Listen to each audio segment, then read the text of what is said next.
सरकार आखिर कर क्या रही है? ये देश तुम्हारी करतूतों से बहुत बुरी स्थिति में पहुंच गया है। मोदी सरकार का कराया हुआ नरसंहार है। चाहे वो कुकी हो, चाहे नागा हो, चाहे मैतेई हो, वो सारे भारतीय हैं। सरकार के पास सब कुछ है, पैरामिलिट्री फोर्सेज है, 65,000 फोर्सेज वहां पे पड़ी भी हैं। क्या कर रही हैं 65,000 फोर्स? केवल मणिपुर को बचाओ, इस देश को भी बचाओ। जब सरकार ही हिंसा कराने पर तुली हो तो उसे रोकेगा। असली निशाना अगर देखा जाए तो वो दलित ही, क्योंकि आज हर जगह दलित उनको मुंहतोड़ जवाब देने की स्थिति में है। उन्हें प्रोवाइड कराएगी कि भी छीन लो, ले जाओ इसको, ताकि ऐसा लगे छीन लिए हैं। नाम जो सामने आ रहे हैं सबको मालूम है, राम माधव का नाम सामने आ रहा है, असम के मुख्यमंत्री हेमंत विश्व शर्मा का नाम सामने आ रहा है, मुख्यमंत्री बीरेंद्र सिंह तो है ही, प्रधानमंत्री, गृहमंत्री जाते हैं, उनके पहले भी हिंसा होती है, लोग मारे जाते हैं। गृहमंत्री वहां होते हैं, उस समय भी हिंसा होती है, और गृहमंत्री के आने के बाद भी लगातार हिंसा हो रही है। क्या कर रही है सरकार? सरकार आखिर कर क्या रही है? तो बहुत स्पष्ट है, ये सब कुछ मोदी सरकार का कराया हुआ नरसंहार है। मैं इसको नरसंहार ही बोलूंगा। चाहे वो कुकी हो, चाहे नागा हो, चाहे मैतेई हो, वो सारे भारतीय हैं, हमारे अपने भाई हैं। वो अगर किसी की भी जान जा रही है, किसी वजह से भी जा रही है, उसको रोकना, लॉ एंड ऑर्डर को बिल्कुल दुरुस्त करना सरकार की जिम्मेदारी है। शांति बनाना सरकार की जिम्मेदारी है। सरकार के पास सब कुछ है, पैरामिलिट्री फोर्सेज है, 65,000 फोर्सेज वहां पे पड़ी भी हैं। क्या कर रही हैं 65,000 फोर्सेज? मात्र आबादी 35 लाख आबादी है मणिपुर की। उस सब के बावजूद भी सरकार कुछ कंट्रोल नहीं कर पा रही। कोई इस बात का यकीन करेगा कि इसमें सरकार का हाथ नहीं है?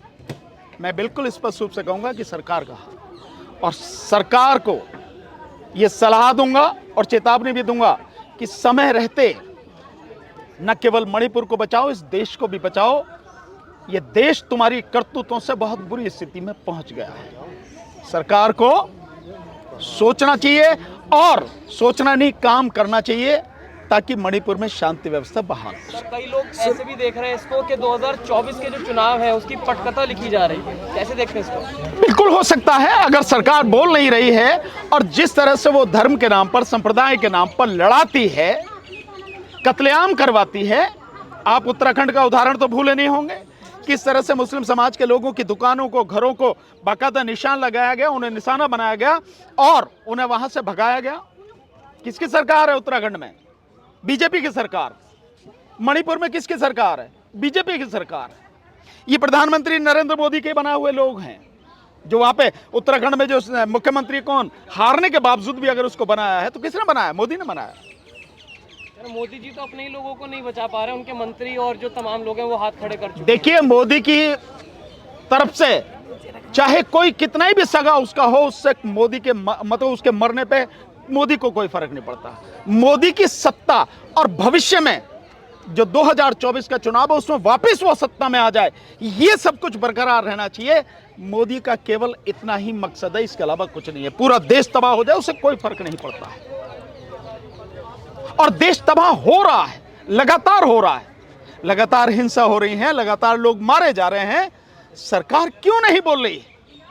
अगर 80 लाख लोगों को आप जम्मू एंड कश्मीर में आप बंदी बना के पूरी तरफ से फौज के हवाले कर सकते हो, 1 साल तक उन्हें बंदी बना के रख सकते हो। मणिपुर में तो 35 लाख लोग ही हैं, केवल इतनी सी आबादी, जरा सा है, 2 ही तो वहां से एमपी आते हैं, 60 एमएलए, छोटा सा स्टेट है। क्यों नहीं कंट्रोल कर सकते? आप अगर कंट्रोल करना चाहें तो, सरकार कंट्रोल करना चाहे तो, लेकिन जब राम माधव जैसे जो आरएसएस से निकल के बीजेपी में आया और गृह मंत्री, प्रधानमंत्री और मुख्यमंत्री, 2 स्टेट के मुख्यमंत्री जब इसमें इन्वॉल्व हैं हिंसा कराने में, तो हिंसा रुकेगी कैसे?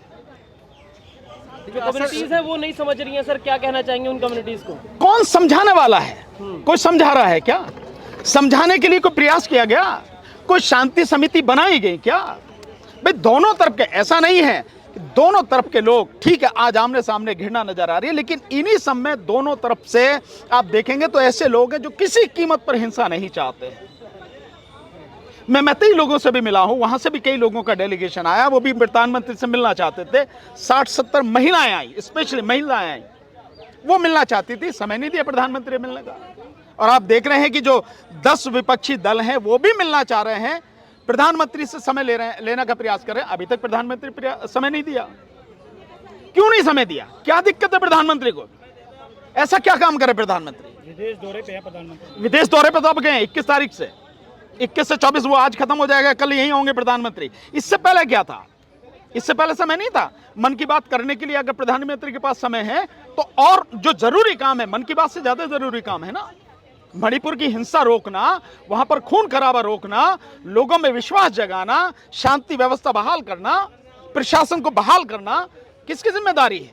गृह मंत्री जो अभी विपक्षी दलों की मीटिंग कर रही है, मतलब मणिपुर के इशू पर आज मीटिंग है उनकी। किन किन की है मुझे तो पता नहीं अभी किन दलों की की मीटिंग। कौन से विपक्षी दल कौन से हैं? जो यहाँ की विपक्षी दल हैं या मणिपुर वाले विपक्षी दल हैं? तो उनसे मीटिंग करने से क्या होगा?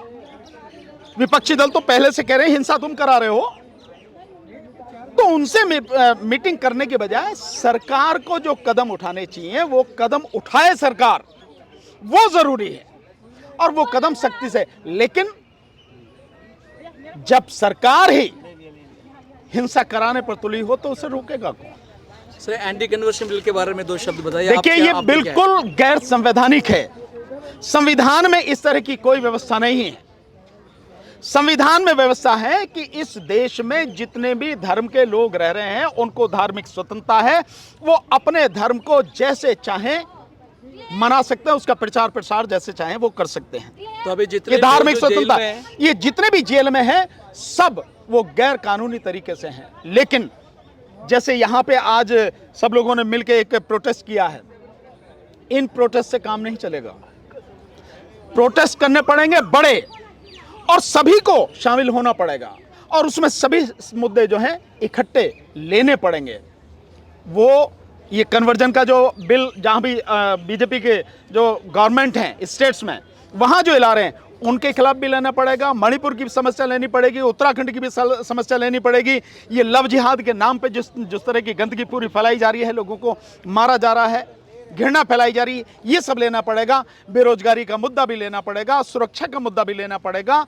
सारे जो किसानों के इशू हैं और जो अपने मजदूरों के इशू हैं, इन सबको इकट्ठा करना पड़ेगा और सभी को इकट्ठा होना पड़ेगा। पूरे देश में आंदोलन करना पड़ेगा। मैंने जो यहीं पे प्रोटेस्ट हो रहा था जब महिला पहलवानों का, मैंने उसमें ये बात कही थी कि सबको इकट्ठा होना पड़ेगा। कहीं भी कोई भी संगठन है, कोई भी ऑर्गेनाइजेशन है, सोशल है, पॉलिटिकल है, जो भी लोग, सबको आना पड़ेगा और सबको पूरे देश में आंदोलन करना पड़ेगा। जरूरी नहीं सारे आके दिल्ली में आंदोलन करें। अगर कोई यूपी में है, जहां भी है, जिस जिले में, वहां आंदोलन करो सारे मिलके। क्या आने की जरूरत है यहाँ सबको आने की? यहाँ सब वहां से आ भी नहीं पाएंगे। तो जो यूपी में है वहां आंदोलन करे, जो मध्य प्रदेश में वहां करे, जो आपके जो वहां पे है मणिपुर में है वहां आंदोलन करे, जो असम में वहां आंदोलन करे, राजस्थान वाले वहां करें, उड़ीसा वाले वहां करें, केरल वाले वहां करें, कर्नाटक वाले वहां करें, अलग अलग स्टेट्स में, हिमाचल वाले वहां करें, पंजाब, हरियाणा, अलग अलग स्टेट में सभी को करना पड़ेगा। पूरे देश में जन आंदोलन खड़ा करना पड़ेगा। जब भी ये मोदी नाम की गंदगी और भाजपा और आरएसएस नाम की गंदगी जो कोड़ है देश के लिए, तभी खत्म होगा, अन्यथा नहीं होगा। सर, एंटी कन्वर्शन बिल के द्वारा सबसे ज्यादा सदाब जो मसीह लोगों को होता है, तो आप उस विषय में क्या कहना? बहुत सिंपल सा है, केवल मसीह नहीं, मुस्लिम को भी टारगेट किया जा रहा है, और मुसलमान और ईसाई दोनों फ्रंट पे उनके टारगेट पे हैं। आप देखेंगे कि जो वो अपना वो कॉन्स्टिट्यूशन का वो बनाया उन्होंने, जो 12 अगस्त 2022 में उसका वो छपा है इलाहाबाद वाले उसमें दैनिक भास्कर में, उन्होंने बहुत सिंपल कहा है कि ईसाइयों को और मुसलमानों को, इनको वोटिंग राइट नहीं देंगे उनके अपने संविधान में जब हिंदू राष्ट्र होगा। रही दलित बिल्कुल जैसे मुस्लिम हैं, जैसे ईसाई हैं, इनके साथ साथ ये तो कहने के लिए हैं, लेकिन असली निशाना अगर देखा जाए तो वो दलित ही हैं, क्योंकि आज हर जगह दलित उनको मुंहतोड़ जवाब देने की स्थिति में है। इसलिए दलित को भाई, जो जिसकी परछाई तक से वो नफरत करते थे, आज वो कंधे से कंधा मिला के उनके सामने सीना तान के खड़ा है। हर स्तर पर उनको जवाब दे रहा है, चाहे एजुकेशन के क्षेत्र में हो, चाहे मेडिकल के क्षेत्र में हो, चाहे आपके जो पॉलिटिकल क्षेत्र में हो। सत्ता उसने हासिल कर ली, सत्ता करके दिखाई है, और किस तरह से सत्ता होती है ये भी करके दिखाई है उसने। वो सब हैं। तो चाहे दलित हों, चाहे ईसाई हों, चाहे मुस्लिम हों, चाहे सिख हों, किसी को छोड़ने वाले नहीं हैं।